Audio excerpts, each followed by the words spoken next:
এই ফর্মটা fill up করে আমাকে জমা করতে হবে। প্রত্যেকে দুটো করে ফর্ম আছে।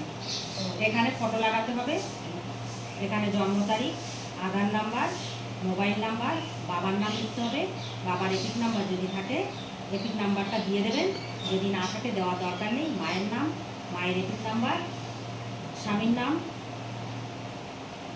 তার এপিক নাম্বার যদি থাকে, আর যদি না থাকে দেওয়ার দরকার নেই, ফাঁকা থাকবে এই জায়গাটা। আর আপনার এই জায়গাটা হচ্ছে সবচেয়ে গুরুত্বপূর্ণ, এটা হচ্ছে 2002 সালের লিস্ট হিসাবে পূরণ করতে হবে।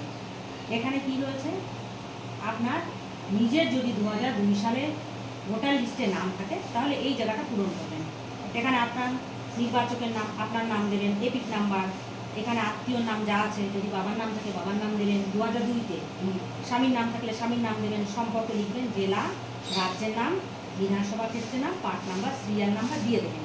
আর আপনার নিজের যদি না থাকে সেক্ষেত্রে বাড়ির বাবা মা যার আছে তাদের এখানে দিয়ে দেবেন, ফিল আপ করে দেবেন।